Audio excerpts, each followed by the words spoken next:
Serial actress சுபஹாஷினி அவர்களோட மறைவு குறித்தும், அது மட்டும் இல்லாமல் கடைசி அவங்களோட சோசியல் மீடியாவில் இருந்த வீடியோ குறித்தும், அவங்களோட நெருங்கிய நண்பியான அபிநயா அவர்கள் ஒரு சில விஷயங்கள் ரொம்பவே எமோஷ்னலாக ஷேர் பண்ணியிருந்தாங்க. அது என்ன அப்படிங்கிற கம்ப்ளீட் டீட்டெயிலை தான் இந்த ஒரு வீடியோவில் நம்ம பார்க்க போகிறோம். சன் டிவியில் ரொம்பவே ஃபேமஸாக போயிருக்கக்கூடிய சீரியல் தான் கயல். இந்த ஒரு சீரியலில் ரொம்பவே முக்கியமான ஒரு கேரக்டரை ப்ளே பண்ணவங்க தான் சுபஹாஷினி அவர்கள்.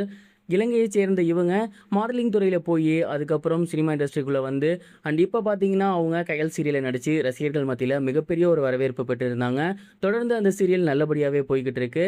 இந்த ஒரு நிலையில் ரொம்பவே விபரீதமான ஒரு முடிவை அவங்களோட லைஃப்பில் அவங்க எடுத்திருக்காங்க. அவங்களோட வாழ்க்கையே முடிவுக்கு வந்திருக்கு.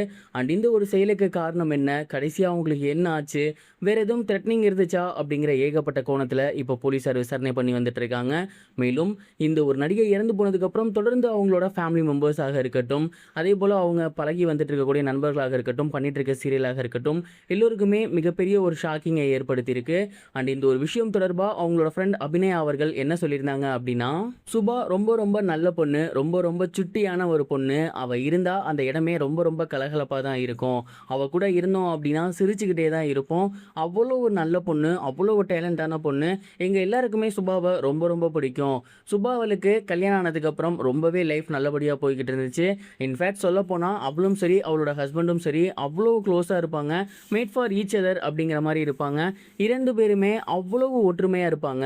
அவங்கள பார்த்தா நமக்கே தோணும் அவங்கள மாதிரி தான் ஒரு பேர் நமக்கு வேணும் அப்படின்னு. அந்தளவுக்கு நல்லா க்ளோஸாக தான் இருப்பாங்க. பட் கடைசியாக என்ன சண்டை வந்துச்சு அப்படிங்கிறது தெரியலை. அதே நேரம் அவள் அப்படி ஒரு முடிவு எடுப்பா அப்படின்னு நாங்கள் யாருமே யோசிக்கலை. உண்மையிலேயே அவங்களுக்குள்ள அவ்வளோ பெரிய ஒரு சண்டை வந்துச்சா அப்படிங்கிற ஒரு கேள்வி கூட எங்களுக்கு வருது.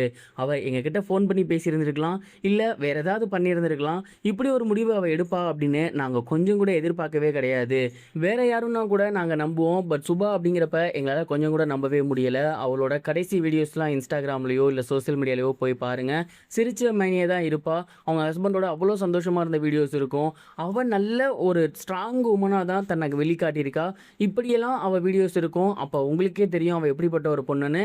இருந்தும் அவள் இந்த மாதிரியான ஒரு முடிவு எடுத்திருக்கா அப்படிங்கிறத எங்களால் நம்பவே முடியலை. உண்மையிலேயே அவளோட ஆத்மா சாந்தி அடையணும் அப்படிங்கிற மாதிரி ரொம்பவே எமோஷ்னலாக அபி அவர்கள் பேசியிருந்தாங்க. ஒட்டுமொத்த கயல் டீமுமே அவளுக்காக ப்ரே பண்ணுறோம் அப்படிங்கிற மாதிரியும் ரொம்ப எமோஷ்னலாக ஷேர் பண்ணியிருந்தாங்க. அபி அவர்கள் ஷேர் பண்ணியிருந்த இந்த ஒரு விஷயம் இப்போ சோசியல் மீடியாவில் ரொம்பவே வைரலாக போய்கிட்டு இருக்கு. சமீப காலமாகவே சீரியல் ஆக்ட்ரஸ் தற்கொலை பண்ணுறது அப்படிங்கிற ஒரு விஷயம் ரொம்பவே அதிகமாக போய்கிட்டு இருக்கு. இதற்கான காரணம் என்ன அப்படின்னு கொஞ்ச நாள் பேசுவாங்க, அப்புறம் அப்படியே மறந்துடுவாங்க. அதே மாதிரி தான் இப்போ சுபஹாசினி அவர்களோட விஷயமும் நடந்திருக்கு. சுபஹாசினி அவர்களோட இந்த ஒரு முடிவை பற்றி நீங்கள் என்ன நினைக்கிறீங்க, உங்களோட தாட் என்ன அப்படிங்கிறத மறக்காமல் கமெண்ட் பாக்ஸில் ஷேர் பண்ணுங்கள். இதுவரைக்கும் கனெக்டிங் டிவிக்கு சப்ஸ்கிரைப் பண்ணனா மறக்காமல் சப்ஸ்கிரைப் பண்ணிக்கங்க. உடனடி அப்டேட்ஸ் பெறுவதற்கு நோட்டிஃபிகேஷன் பெல்லையும் கிளிக் பண்ணிக்கங்க.